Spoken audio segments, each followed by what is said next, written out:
আল্লাহর রসুল দুনিয়াতে আগমন করার পর যখন আল্লাহর রসুলের দিকে তার মা তাকাইলেন, দেখলেন আল্লাহর রসুল হাতটাকে কেমন যেন চুষে চুষে কি যেন খাচ্ছেন।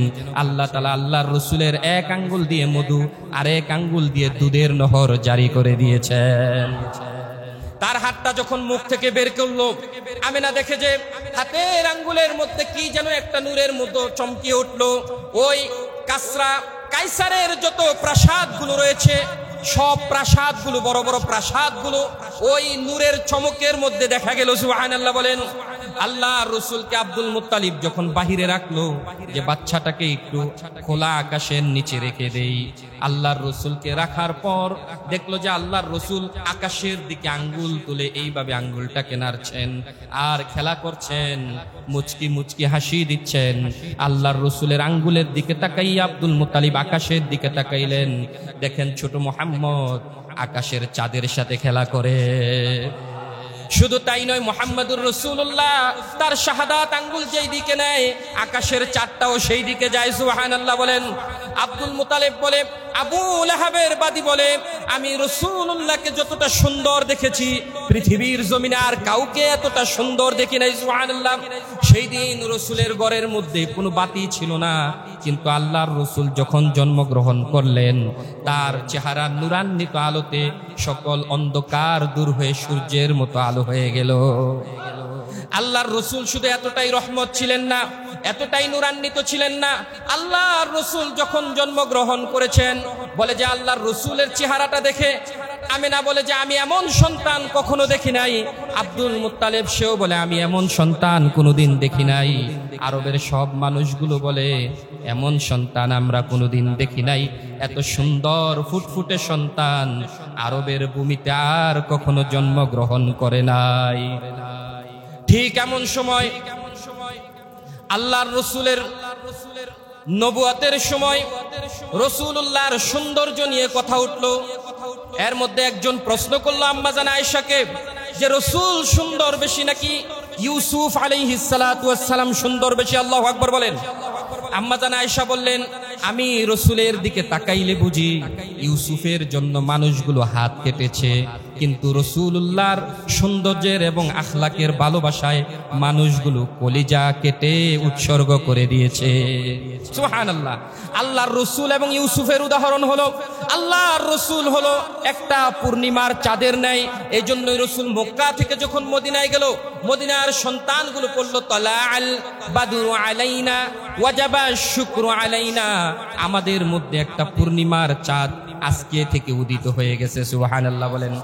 আল্লাহর রসুলের সৌন্দর্যতার প্রশংসা করতে করতে আবু বকর বলেন, আমি রাসূলুল্লাহর চেয়ে সুন্দর পৃথিবীতে আর কোনো নবীকে দেখি নাই। হযরতে সালমান ফারসি রাদিয়াল্লাহু তাআলা আনহু বলেন, 300 বছর পর্যন্ত জীবিত ছিলাম, বিভিন্ন পাদ্রীকে দেখেছি, বিভিন্ন ইহুদি আলেমকে দেখেছি, কারো চেহারা রাসূলুল্লাহর চেহারার চেয়ে বেশি সুন্দর নয়। সুবহানাল্লাহ বলেন। হযরতে জিবরিল আমিন আগমন করলেন ওই মজলিসের মধ্যে। জিবরিল আমিন এসে বললেন, আদম আলাইহিস সালাতু ওয়াস সালাম থেকে নিয়ে নবী মুহাম্মদুর রাসূলুল্লাহ পর্যন্ত সব নবীর কাছে আমি জিবরিল এসেছি, সব নবীকে আমি দেখেছি, সব নবীর চেহারার সৌন্দর্য আমি দেখেছি, কিন্তু নবী মুহাম্মদুর রাসূলুল্লাহর সৌন্দর্যের মতো সৌন্দর্য দেখি নাই। 6 মাস পেটের গর্ভে থাকতেই বাবা মারা গিয়েছে।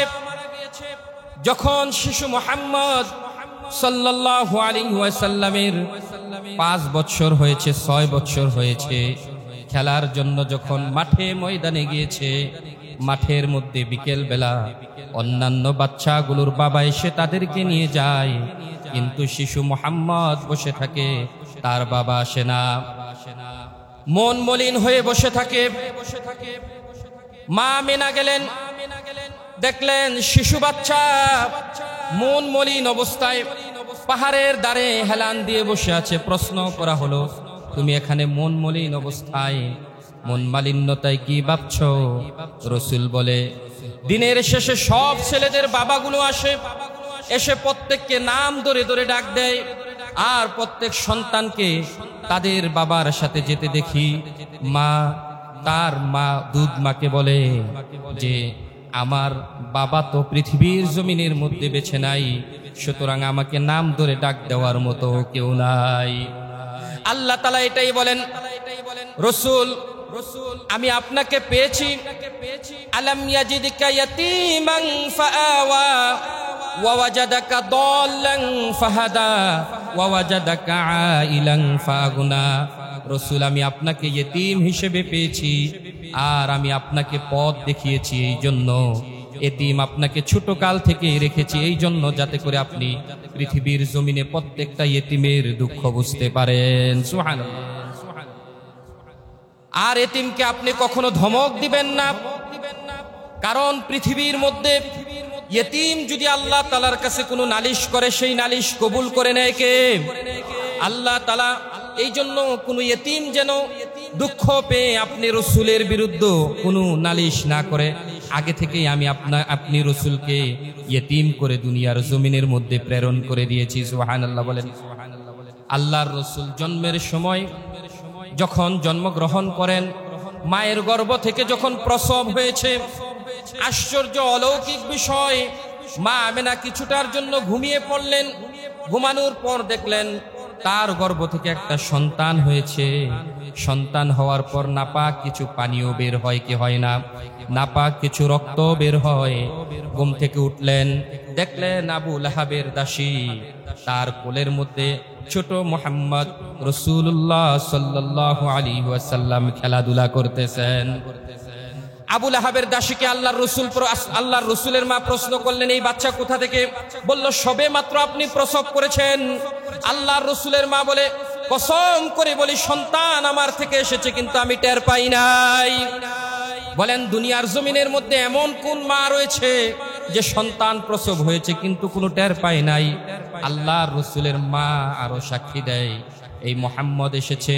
ছোট গর্ভের সন্তানগুলো যখন দুনিয়ার জমিনের মধ্যে গর্ভ ধারণ করে, গর্ভ থেকে আসার পর প্রথম বাচ্চার গাটা অপরিচ্ছন্ন থাকে, কিন্তু মুহাম্মদুর রাসূলুল্লাহর গাটা একেবারে পরিচ্ছন্ন ছিল। সুবহানাল্লাহ। জিবরিল আমিন বলে আল্লাহর রাসূলকে পেট থেকে হাউজে কাউসারের পানি দিয়ে গোসল করে তারপর প্রেরণ করা হয়েছে। জান্নাত থেকে 4 জন রমণীকে আল্লাহ তাআলা প্রেরণ করে দিয়েছেন। হযরত আদম আলাইহিস সালাতু ওয়াস সালামের স্ত্রী হাওয়া আলাইহাস সালাতু ওয়াস সালামকে আল্লাহ প্রেরণ করেছেন। ঈসা আলাইহিস সালাতু ওয়াস সালামের মা মারইয়াম আলাইহাস সালাতু ওয়াস সালামকে প্রেরণ করেছেন। ফিরআউনের স্ত্রী আসিয়া আলাইহাস সালাতু ওয়াস সালামকে আল্লাহ প্রেরণ করেছেন। এই যে নারী থাকে বাচ্চা হওয়ার সময়, এই নারীদেরকে যাতে করে পরিপাটি করতে পারে, সন্তানকে যাতে পরিপাটি করতে পারে, আল্লাহর রাসূলকে পরিপাটি করার জন্য জান্নাত থেকে নারী সহ একদল হুর পাঠিয়ে দিয়েছেন কে? বলেন তো, দুনিয়ার কোন মানুষ সারাদিন চেষ্টা করলেও কি মিলাদুন নবীকে পালন করা সম্ভব? বলেন, মিলাদুন নবী পালন করা সম্ভব? রাসূলুল্লাহর জন্ম যেভাবে হয়েছে সেভাবে জন্ম পালন করাই তো সম্ভব নয়। আল্লাহর রাসূল যখন দুনিয়ার জমিনে আসলেন, আল্লাহর রাসূলের মা বলেন, সন্তান যখন জমিনের মধ্যে আসলো, দেখলাম তার 2টা হাত লজ্জাস্থানের উপরে রাখা। সুবহানাল্লাহ বলেন। অন্যান্য বাচ্চাগুলো কান্নাকাটি করে, কিন্তু মুহাম্মদ কোনো কান্নাকাটি করে নাই। বাচ্চাটা হওয়ার পর তারে দেখলাম উপর হয়ে সিজদারত অবস্থায় বলতেছে, উম্মতি উম্মতি। সুবহানাল্লাহ। আল্লাহর রাসূলের 2 হাতের দিকে মা তাকাইলেন, ভাবলেন বাচ্চা 2 হাত কেন এখানে রাখে? যতই টানাটানি করে লজ্জাস্থান থেকে হাত সরায় না। মা বুঝতে পারলেন এটা সাধারণ কোনো বাচ্চা নয়, এটা আল্লাহ তাআলার পক্ষ থেকে প্রেরিত কোনো মেহমান। সে লজ্জাস্থান দুনিয়ার কোনো মানুষকে দেখাইতে চায় না। সুবহানাল্লাহ। এতটা লজ্জাশীল হয়ে আল্লাহর রাসূল দুনিয়ার জমিনের মধ্যে প্রেরণ করেছেন, এসেছেন। আল্লাহ তাআলা রাসূলকে প্রেরণ করেছেন। রাসূলুল্লাহ সাল্লাল্লাহু আলাইহি ওয়াসাল্লামের দুনিয়ার মধ্যে আল্লাহ তাআলা তার নাম রেখে দিয়েছেন মুহাম্মদ, আর আকাশের মধ্যে আল্লাহর রাসূলের নাম ছিল আহমদ। সুবহানাল্লাহ বলেন। পৃথিবীর মধ্যে 7 দিন হলে বাচ্চার সুন্নত হলো আকিকা দিবে, তারপর নাম রাখবে। কিন্তু রাসূল হওয়ার অনেক বছর পূর্বেই, পৃথিবী আকাশ এবং জমিন সৃষ্টির প্রায় 8000 বছর আগে আল্লাহর রাসূলের নাম আল্লাহ তাআলা রেখে দিয়েছেন। সুবহানাল্লাহ বলেন। এক মজলিস বসলো, মজলিসের মধ্যে সব ফেরেশতা উপস্থিত হলো। আল্লাহ তাআলা সব ফেরেশতাকে সামনে নিলেন। পৃথিবী সৃষ্টির প্রায় 8000 বছর পূর্বে আল্লাহ তাআলা ফেরেশতাদেরকে সামনে নিয়ে পড়লেন, ইয়াসিন ওয়াল কুরআনিল হাকীম ইন্নাকা লামিনাল মুরসালিন। এই যে সূরা ইয়াসিনটা আমরা তেলাওয়াত করি পবিত্র কোরআনের মধ্যে, এই সূরা ইয়াসিন পৃথিবী এবং আসমান জমিন তৈরির আগে ৮০০০ বছর আগে তেলাওয়াত করেছেন কে? এই সূরা ইয়াসিনের শুরুতে যেই ব্যক্তির নামটা ইয়াসিন বলে যাকে সম্বোধন করেছে সকল মুফাসসিরিনে কেরামের মত, ইয়াসিন হলেন একজন ব্যক্তি, তিনি হলেন নবী মুহাম্মদুর রাসূলুল্লাহ সাল্লাল্লাহু আলাইহি ওয়াসাল্লাম। আল্লাহর রাসূলের নামটা আল্লাহ অটোমেটিক আল্লাহর পক্ষ থেকে রেখেছেন। রাসূল জন্মগ্রহণ করার পর তার দাদা আব্দুল মুত্তালিব, নাম কি বলেন? রাসূলুল্লাহর দাদার নাম কি? জোরে বলেন। Abdul Muttalib. বাবার নাম কি? আব্দুল্লাহ। জোরে বলেন। বাবার নাম কি? বলেন। দাদা আব্দুল মুত্তালিব, বাবা আব্দুল্লাহ, নবী মুহাম্মদুর রাসূলুল্লাহ, মা আমিনা। মা কি? মনে থাকবে তো ইনশাআল্লাহ। অনেকে আছে রাসূলের নামই জানে না, আছে কি নাই? রাসূল যখন জন্মগ্রহণ করলেন আব্দুল মুত্তালিব দরজার পাশে এসে দাঁড়ালেন আর বললেন, এই যে আমার নাতি ফুটফুটে নাতিটা জন্মগ্রহণ করেছে তাকে আমার কোলে দাও। আল্লাহর রাসূলের দাদা কোলে নিলেন। দৌড়ে গিয়ে আল্লাহর রাসূল একেবারে রাসূল যেখানে জন্মগ্রহণ করেছেন আপনারা দেখেছেন বাইতুল্লাহর বরাবর আল্লাহর রাসূলের ঘর, সেই ঘর থেকে দৌড় দিয়ে আব্দুল মুত্তালিব কাবার পাশে গেলেন। কাবার কাছে গিয়ে বললেন, আল্লাহ, এই সেই সন্তান যেই সন্তান জন্মের প্রায় 4 মাস আগেই তার বাবা ইন্তেকাল করেছে। আল্লাহ, এই সন্তান পৃথিবীতে এসেছে, আমি যেন তার কপালের মধ্যে একটা এমন কোন চিহ্ন দেখতে পাচ্ছি যার মাধ্যমে তোমার নবী রাসূলগণ পৃথিবীর মধ্যে আগমন করেছেন। ঠিক এমন সময় কাবার চতুর্পাশে তো মানুষগুলো তওয়াফ করতেছিল, সব মানুষের তওয়াফগুলো থেমে গেল। সবাই তাকাইয়া দেখলো বাইতুল্লাহর মুতাওয়াল্লি আব্দুল মুত্তালিবের কোলের মধ্যে আকাশের ফুটফুটে চাঁদরা যেন উদিত হয়েছে। সবাই তওয়াফ থামিয়ে দিল, বলতে লাগলো, ওয়ালিদা নবিয়্যুন সাল্লাল্লাহু আলাইহি ওয়াসাল্লাম হাযিহিল উম্মাহ, এই উম্মতের জন্য, এই জাতির জন্য অবশ্যই অবশ্যই সে নবী হবে। সুবহানাল্লাহ বলেন। এই যে নবী হবে সাক্ষী দিল সকল তওয়াফকারীরা। এটা সাক্ষী দেওয়ালেন কে? আরো জোরে বলেন, কে সাক্ষী দেওয়ালেন? আল্লাহ তাআলা সাক্ষী দেওয়ালেন। আব্দুল মুত্তালিব তার অনিচ্ছা সত্ত্বে বলে ফেললেন মুখ দিয়ে, এই বাচ্চাটার নাম হলো আজ থেকে মুহাম্মদ। সুবহানাল্লাহ বলেন। এই যে মুহাম্মদ নামটা রাখলো, আব্দুল মুত্তালিব জীবিত থাকা অবস্থায় বলে, আমার কোনো ইচ্ছা ছিল না যে মুহাম্মদ নাম রাখবো, আমার মুখ দিয়ে কে যেন মুহাম্মদ নামটা বের করে দিলেন। সুবহানাল্লাহ বলেন। শুধু এটাই নয়, আল্লাহর রাসূল দুনিয়াতে আগমন করার পর যখন আল্লাহর রাসূলের দিকে তার মা তাকাইলেন, দেখলেন আল্লাহর রাসূল হাতটাকে কেমন যেন চুষে চুষে কি যেন খাচ্ছেন। আল্লাহ তাআলা আল্লাহর রাসূলের এক আঙ্গুল দিয়ে মধু আর এক আঙ্গুল দিয়ে দুধের নহর জারি করে দিয়েছেন। তার হাতটা যখন মুখ থেকে বের করলো, আমিনা দেখে যে হাতের আঙ্গুলের মধ্যে কি যেন একটা নূরের মতো চমকে উঠলো। ওই কায়সারের যত প্রাসাদগুলো রয়েছে সব প্রাসাদগুলো, বড় বড় প্রাসাদগুলো ওই নূরের চমকের মধ্যে দেখা গেল। সুবহানাল্লাহ বলেন। আল্লাহর রাসূলকে আব্দুল মুত্তালিব যখন বাহিরে রাখলো যে বাচ্চাটাকে একটু খোলা আকাশের নিচে রেখে দেই, আল্লাহর রাসূলকে রাখার পর দেখলো যে আল্লাহর রাসূল আকাশের দিকে আঙ্গুল তুলে এইভাবে আঙ্গুলটাকে নাড়ছেন আর খেলা করছেন, মুচকি মুচকি হাসি দিচ্ছেন। আল্লাহর রাসূলের আঙ্গুলের দিকে তাকাইয়া আব্দুল মুত্তালিব আকাশের দিকে তাকাইলেন, দেখেন ছোট মুহাম্মদ আকাশের চাঁদের সাথে খেলা করে। শুধু তাই নয়, মুহাম্মদুর রাসূলুল্লাহ তার শাহাদাত আঙ্গুল যেই দিকে নেয় আকাশের চাঁদটাও সেই দিকে যায়। সুবহানাল্লাহ বলেন। আব্দুল মুত্তালিব বলে, আবু লাহাবের বাদী বলে, আমি রাসূলুল্লাহকে যতটা সুন্দর দেখেছি পৃথিবীর জমিনে আর কাউকে এতটা সুন্দর দেখি নাই। সুবহানাল্লাহ। সেই দিন রাসূলের ঘরের মধ্যে কোনো বাতি ছিল না, কিন্তু আল্লাহর রাসূল যখন জন্মগ্রহণ করলেন তার চেহারার নূরান্বিত আলোতে সকল অন্ধকার দূর হয়ে সূর্যের মতো আলো হয়ে গেল। আল্লাহর রাসূল শুধু এতটাই রহমত ছিলেন না, এতটাই নূরান্বিত ছিলেন না, আল্লাহর রাসূল যখন জন্মগ্রহণ করেছেন বলে যে আল্লাহর রাসূলের চেহারাটা দেখে আমিনা বলে যে আমি এমন সন্তান কখনো দেখি নাই। আব্দুল মুত্তালিব সেও বলে আমি এমন সন্তান কোনোদিন দেখি নাই। আরবের সব মানুষগুলো বলে এমন সন্তান আমরা কোনোদিন দেখি নাই, এত সুন্দর ফুটফুটে সন্তান আরবের ভূমিতে আর কখনো জন্মগ্রহণ করে নাই। ঠিক এমন সময় আল্লাহর রাসূলের নবুয়তের সময় রাসূলুল্লাহর সৌন্দর্য নিয়ে কথা উঠলো। এর মধ্যে একজন প্রশ্ন করলো আম্মা জান আয়েশাকে যে রাসূল সুন্দর বেশি নাকি ইউসুফ আলাইহিস সালাতু ওয়াস সালাম সুন্দর বেশি? আল্লাহু আকবার বলেন। আম্মা জান আয়েশা বললেন, আমি রাসূলের দিকে তাকাইলে বুঝি ইউসুফের জন্য মানুষগুলো হাত কেটেছে, কিন্তু রাসূলুল্লাহর সৌন্দর্যের এবং আখলাকের ভালোবাসায় মানুষগুলো কলিজা কেটে উৎসর্গ করে দিয়েছে। সুবহানাল্লাহ। আল্লাহর রাসূল এবং ইউসুফের উদাহরণ হলো, আল্লাহর রাসূল হলো একটা পূর্ণিমার চাঁদের ন্যায়। এই জন্যই রাসূল মক্কা থেকে যখন মদিনায় গেল, মদিনার সন্তানগুলো পড়ল তালাআল বাদরু আলাইনা ওয়াজাবা শুকরু আলাইনা, আমাদের মধ্যে একটা পূর্ণিমার চাঁদ আজকে থেকে উদিত হয়ে গেছে। সুবহানাল্লাহ বলেন। আল্লাহর রাসূলের সৌন্দর্যতার প্রশংসা করতে করতে আবু বকর বলেন, আমি রাসূলুল্লাহর চেয়ে সুন্দর পৃথিবীতে আর কোন নবীকে দেখি নাই।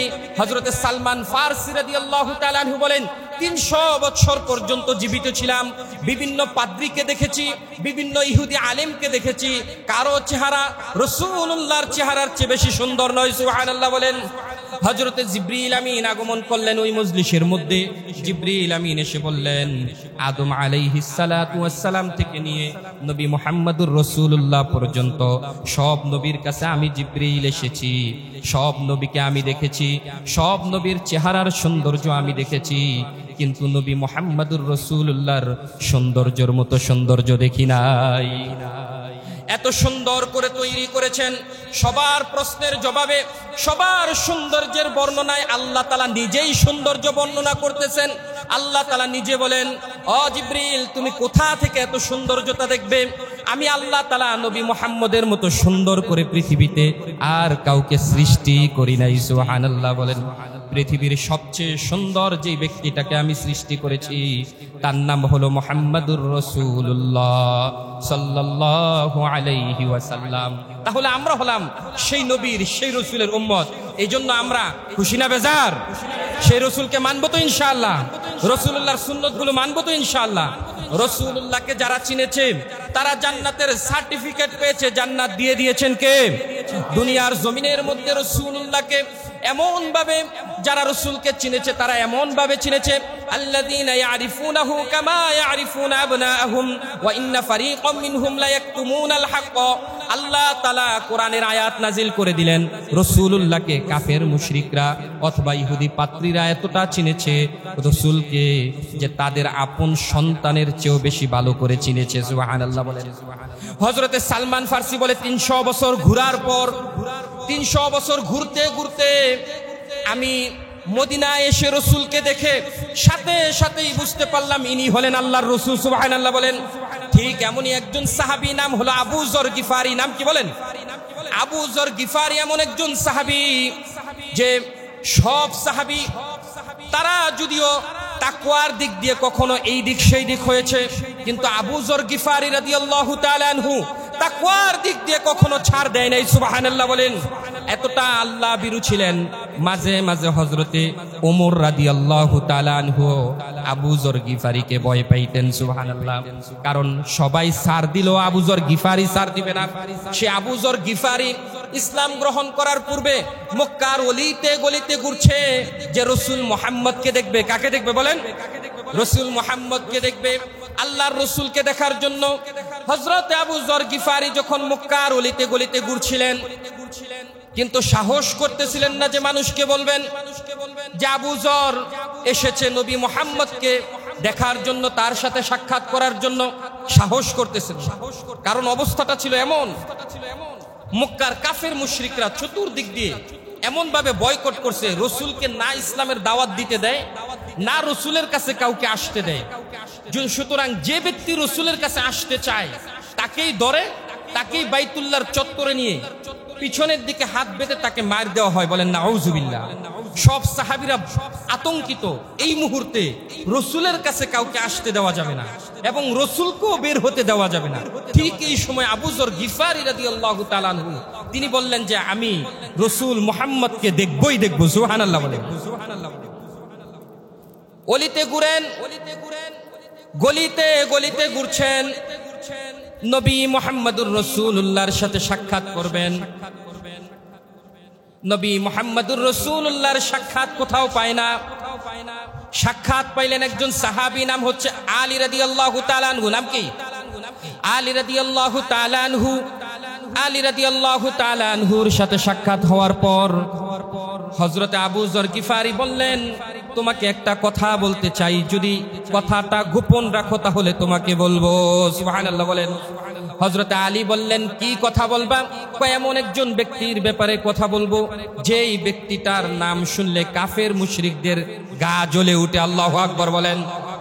কাফের মুশরিকদের গা, রাসূলুল্লাহ জন্মগ্রহণ করার পর থেকেই কাফের মুশরিকদের গা জ্বলে ওঠা শুরু হয়েছে। সুবহানাল্লাহ বলেন। রাসূলুল্লাহ সাল্লাল্লাহু আলাইহি ওয়াসাল্লাম যখন জন্মগ্রহণ করেছে তখনই তো সেই পারস্যের যে আগুনের পূজা তারা 1000 বছর পর্যন্ত করতেছিল, সেই আগুন আল্লাহ তাআলা নিভিয়ে দিয়েছেন। সুবহানাল্লাহ বলেন। তাদের উঁচু উঁচু সেই প্রাসাদগুলো, যেই প্রাসাদগুলোতে তারা মূর্তি রেখেছে, মূর্তি পূজা করেছিল, গির্জা, এই গির্জাগুলো মাটিতে লুটে পড়েছে। সব পাদ্রীরা এক বাক্যে বুঝতে পেরেছে আজকে বাতিলকে ধ্বংসকারী একজন নবী মুহাম্মদুর রাসূলুল্লাহর আগমন হয়েছে। সুবহানাল্লাহ বলেন। তখন থেকেই কাফের মুশরিকদের গা জ্বলে। আবু যর গিফারি রাদিয়াল্লাহু তাআলা আনহুকে আলী রাদিয়াল্লাহু তাআলা আনহু বললেন, আমি তোমাকে নিয়ে যাব নবী মুহাম্মদুর রাসূলের কাছে, তবে রাসূলুল্লাহর কাছে যে যাবে তুমি এটা কাউকে প্রকাশ করো না। আর আমি চিহ্নিত একজন মুসলমান, আমার সাথে যদি তুমি হাঁটো মানুষ বুঝতে পারবে যে আমি তোমাকে রাসূলের কাছে নিয়ে যাচ্ছি। সুতরাং আমার থেকে অনেক দূরে দূরে তুমি হাঁটবে, আমি যেই রাস্তা দিয়ে যাব তুমি পিছনে পিছনে সেই রাস্তা দিয়ে যাবে। যদি মানুষকে দেখি তাহলে আমি প্রস্রাব করার ভান করব, তুমি হাঁটতে থাকবে, তুমি আমার পিছনে দাঁড়াবে না। আল্লাহু আকবার বলেন। হযরত আলী রাদিয়াল্লাহু তাআলা আনহু হাঁটতে লাগলেন। হাঁটতে হাঁটতে একটা গলির কাছে গেলেন। আবু যর গিফারিকে ইশারা দিয়ে দেখিয়ে দিলেন, ও আবু যর গিফারি, এই যে গলিটা, এই গলির ভিতরে একটা ঘর আছে। ছোট ঘরের ভিতরে যেই ব্যক্তিটা নুরানি চেহারা নিয়ে বসে আছে তার নাম হলো নবী মুহাম্মদুর রাসূলুল্লাহ সাল্লাল্লাহু আলাইহি ওয়াসাল্লাম। আবু যর গিফারি রাদিয়াল্লাহু তাআলা আনহু আস্তে আস্তে হাঁটতে হাঁটতে গলির ভিতরে চলে গেলেন। আলী রাদিয়াল্লাহু তাআলা আনহু রাস্তা দিয়ে সামনের দিকে চলে গেলেন।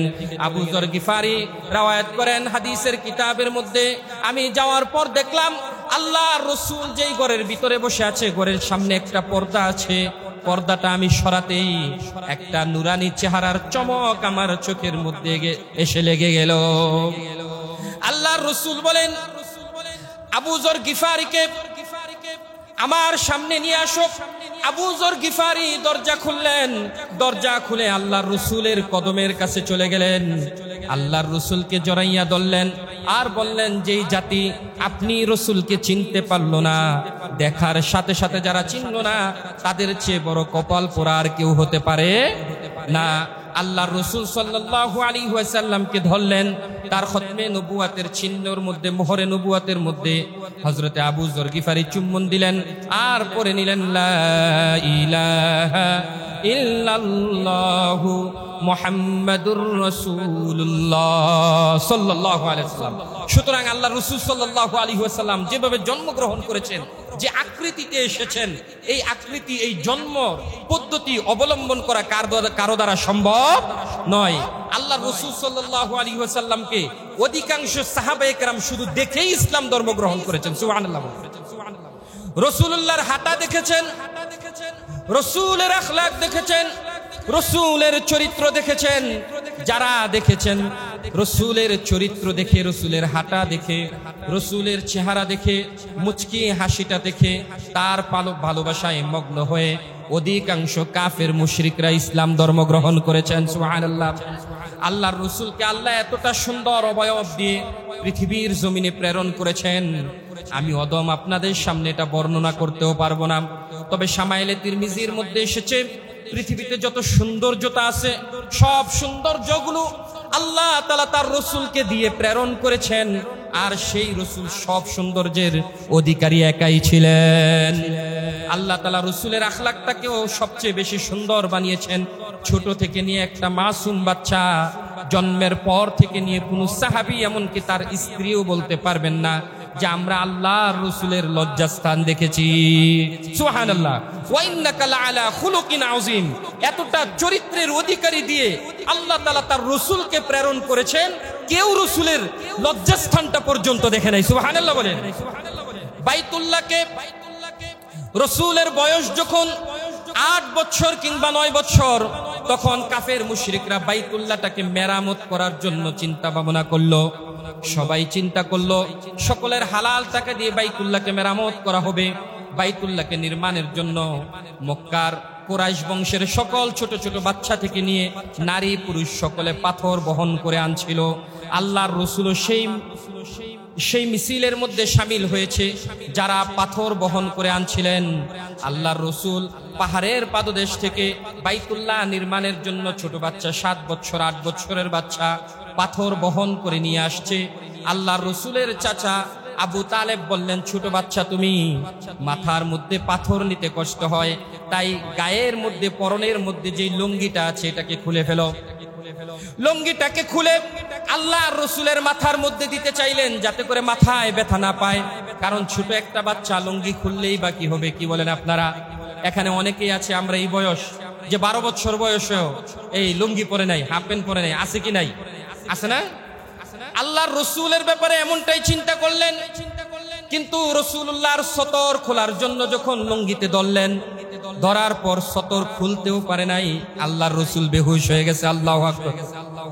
আল্লাহ তাআলা আল্লাহর রাসূলের চরিত্রটাকে এতটা সুন্দর রেখেছেন, আল্লাহর রাসূলের নাভি থেকে নিয়ে হাঁটু পর্যন্ত উম্মাহাতুল মুমিনিনদেরকেও আল্লাহ তাআলা দেখান নাই। আল্লাহর রাসূলের স্ত্রীরাও আল্লাহ তাআলার রাসূলের সতর দেখেন নাই। কোন হাদিসের মধ্যে আল্লাহর রাসূলের সতরের কোনো বর্ণনা নাই। আল্লাহু আকবার বলেন। আল্লাহ তাআলা এটাই কোরআনের মধ্যে সূরাতুল কলামের মধ্যে বলেন, ওয়া ইন্নাকা লাআলা খুলুকিন আযীম। অবশ্যই অবশ্যই আমি আপনাকে উত্তম চরিত্র দিয়ে পৃথিবীর জমিনের মধ্যে প্রেরণ করেছি। চরিত্রটা শুধু মানুষের সাথে আচরণগত নয়, আপনার ব্যক্তিগত চরিত্রটাকেও হেফাজত করেছেন কে? কারণ চরিত্র যদি মানুষের নষ্ট হয়ে যায়, সব কিছু নষ্ট হয়ে যায়। চরিত্রহীন ব্যক্তির সমাজের মধ্যে কোনো মূল্য থাকে না। চরিত্রহীন ব্যক্তির কথাকে কেউ মূল্যায়ন করে না। চরিত্রহীন ব্যক্তি লজ্জা চক্ষু হারিয়ে ফেলে, লজ্জাশীল হয় না, আর এক সময় তার ঈমানও চলে যায়। কারণ হাদিসের মধ্যে এসেছে, আল হায়াউ শুবাতুম মিনাল ঈমান, লজ্জাটা হলো ঈমানের অঙ্গ। এই জন্যই তো বলা হয় চরিত্রটা হলো মানুষের একটা ভূষণ, লজ্জাটা হলো মানুষের একটা ভূষণ। Character is lost, everything is lost. চরিত্র যদি নষ্ট হয়ে যায়, মানুষের সব কিছু নষ্ট হয়ে যায়। কিন্তু মান is lost, nothing is lost. টাকা পয়সা যদি নষ্ট হয়ে যায়, মানুষের কোনো কিছুই যেন ক্ষতি হলো না। আবার শরীর থাকলে, স্বাস্থ্য থাকলে টাকা পয়সা কামাই করা যায়, কিন্তু চরিত্র কামাই করা যায়? তাই জন্ম থেকেই রাসূলকে চরিত্র দিয়ে তৈরি করেছেন কে? আল্লাহ তাআলা চরিত্র দিয়ে রাসূলকে তৈরি করে বলে দিলেন, লাকাদ কানা লাকুম ফি রাসূলিল্লাহি উসওয়াতুন হাসানা। উত্তম চরিত্র দিয়ে আমি আমার রাসূলকে দুনিয়ার জমিনে পাঠাইলাম। এত মহান চরিত্রের অধিকারী ব্যক্তি আমাদের রাসূল। এই জন্য আমরা খুশি না বেজার? এই জন্য আমরা গর্বিত, এমন একজন রাসূল পাইলাম। এই জন্য সকলে বলেন আলহামদুলিল্লাহ। কিন্তু সম্মানিত হাজরিন, কত বড় দুঃখের বিষয়, এমন রাসূল আমাদের সাথে, আমাদের মাঝে আসার পরেও রাসূলকে নিয়ে, রাসূলের ওয়ারিসদেরকে নিয়ে, রাসূলের সুন্নতের দাবিদারকে নিয়ে কটূক্তি করা হয় কি হয় না বলেন তো? আল্লাহ তাআলা রাসূলের সম্মানটা এত দিয়েছেন, রাসূলের সম্মান এত দিয়েছেন। আল্লাহ নিজেই বলেন, রাসূল পৃথিবীর সব মাখলুক তৈরি করেছে আমাকে সেজদা দেওয়ার জন্য, আমার তাসবিহ তাহলিল আদায় করার জন্য। কিন্তু আমি আল্লাহ তাআলা কোনো মাখলুকের তাসবিহ পাঠ করি না, আমি কোনো মানুষের কাছে সেজদা দেই না। কিন্তু আপনি রাসূলকে এত সম্মানিত করেছি, আমি আল্লাহ নিজে আপনার উপর দুরূদ পাঠ করি। সুবহানাল্লাহ। বলেন তো, আল্লাহ তাআলা আমাদেরকে সৃষ্টি করছেন কিসের জন্য? আল্লাহর ইবাদতের জন্য। কিন্তু আল্লাহ তাআলা কারো ইবাদত করেন? আল্লাহ তাআলা কারো নাম জপেন? কিন্তু আল্লাহ তাআলা একজন ব্যক্তির নামে দুরূদ পাঠ করেন। তিনি কে? মুহাম্মদুর রাসূলুল্লাহ সাল্লাল্লাহু আলাইহি ওয়াসাল্লাম। আল্লাহ তাআলা বলে, শুধু আমি নয়, ইন্নাল্লাহা ওয়া মালাইকাতাহু ইউসাল্লুনা আলান নবী ইয়া আইয়ুহাল্লাযীনা আমানু সাল্লু আলাইহি ওয়া সাল্লিমু তাসলিমা। নিশ্চয়ই আমি আল্লাহ তাআলা এবং আমার সৃষ্টি যত ফেরেশতা আছে সকলে আপনি রাসূলের উপর সারা দিন সর্বক্ষণ দুরূদ পাঠ করতে থাকে, সুবহানাল্লাহ বলেন। সুতরাং মুমিনদের জন্য উচিত হলো যারা মুমিন হবে তারাও দুরূদ পড়বে কার উপর? নবী মুহাম্মদ সাল্লাল্লাহু আলাইহি ওয়াসাল্লামের উপর। কিন্তু বড় ওরা কপাল মুমিন আমরা, সেই রাসূলকে নিয়েও কটূক্তি করে কি করে না বলেন? রাসূলের ওয়ারিসদেরকে নিয়েও কটূক্তি করে কি করে না? কিন্তু আমরা মুমিন হওয়া সত্ত্বেও, নবীর উম্মত হওয়া সত্ত্বেও রাসূলকে নিয়ে কটূক্তি করার পরেও ধৈর্য ধারণ করে সমাজের মধ্যে বসবাস করি, এমন ব্যক্তিদেরকে আমরা কিছুই বলি না। যারা রাসূলকে গালি দেয় আমরা তাদেরই দল করি, তাদেরই স্লোগান দেই, আছে কি নাই? আমরা যারা রাসূলের ওয়ারিসদেরকে গালি দেয় আমরা তাদেরকেই সাপোর্ট করি, তাদের দলেরই ব্যানার নিয়ে আমরা দৌড়াদৌড়ি করি, আছে কি নাই? রাসূলুল্লাহকে গালি দেয়, রাসূলের সাহাবায়ে কেরামদেরকে গালি দেয়, রাসূলের ওয়ারিস মৌলবীদেরকে মৌলবাদ বলে গালি দেয়, কিন্তু আমরা কোনো প্রতিবাদ করি না। যারা রাসূলকে গালি দেয়, আল্লাহ তাআলাকে কোনো ব্যক্তি যদি গালি দেয় আল্লাহ তাআলা সহ্য করে নেয়, কিন্তু যারা আল্লাহর রাসূলকে গালি দেয় তাদের ব্যাপারে আল্লাহ তাআলা কখনো ছাড় দেন না। এই জন্য কোন জাতি, কোন ব্যক্তি পৃথিবীর জমিনে রাসূলকে এবং রাসূলের ওয়ারিসদেরকে গালি দিয়ে টিকে থাকতে পারে নাই। সুতরাং যারা গালি দিচ্ছে তারাও টিকে থাকতে পারবে না। আল্লাহ তাআলা আমাদেরকে হুব্বে রাসূল দান করুক, সকলে বলেন আমিন। আল্লাহ তাআলা রাসূলের সুন্নতগুলোর উপর ভালোবাসা তৈরি করে দেখ, সকলে বলেন আমিন। সম্মানিত হাজিরিন, সংক্ষিপ্ত একটা কথা বলে শেষ করে দিব, তা হচ্ছে এই যে মিলাদুন নবী আসছে কালকে, মিলাদুন নবী যেটা বললাম এইভাবে পালন করা কি কখনো সম্ভব আমাদের দ্বারা? বলেন তো। রাসূল যেভাবে জন্মগ্রহণ করেছে এইভাবে রাসূলের জন্মদিন পালন করা, অথবা পৃথিবীতে কেউ আসা, কোনো বাবা আসা, কোনো পীর আসা, কোনো বুজুর্গ আসা কি সম্ভব? সুতরাং রাসূলুল্লাহর মিলাদকে বিশ্বাস করতে হবে, পালন করার কোনো ওয়ে নাই। সুতরাং রাসূলুল্লাহর মিলাদ পালন করার কোনো বিষয় নয়, বিশ্বাস করার বিষয়, ঠিক কিনা বলেন? সুতরাং মিলাদের নামে যদি কোনো ব্যক্তি কেক কাটে, মিলাদের নামে যদি কোনো ব্যক্তি র্যালি বের করে, মিলাদের নামে যদি কোনো ব্যক্তি গাড়িতে চড়ে আর সেখানে যদি ফুল ছিটিয়ে দেওয়া হয়, তাহলে এই সব কিছু শুধু বিদআত নয়, শিরকের পর্যায়ে নিয়ে পৌঁছাবে, ঠিক কিনা বলেন? তারাই হবে রাসূলুল্লাহ সাল্লাল্লাহু আলাইহি ওয়াসাল্লামের বন্ধুরূপে শত্রু, ঠিক কিনা বলেন? একদল লোক আছে তারা বন্ধু সাজে, কিন্তু তারা প্রকৃতপক্ষে শত্রু হিসেবে সমাজে কাজ করে, আছে কি নাই? এই সকল ব্যক্তিগুলো হলো তারা সুন্নি দাবিদার, কিন্তু তারা রাসূলুল্লাহর সুন্নতকে একেবারে নিঃশেষ করে দেওয়ার জন্য সেই মিশন নিয়ে তারা এই বাংলার জমিনে এসেছে। এই জন্য সম্মানিত হাজিরিন, এই সকল ব্যক্তিদের বিষাক্ত সবল থেকে বেঁচে থাকতে হবে। পারবো তো ইনশাআল্লাহ? আল্লাহ তাআলা সকলকে তৌফিক দান করুক, সকলে বলেন আমিন। আরো জোরে বলেন আমিন।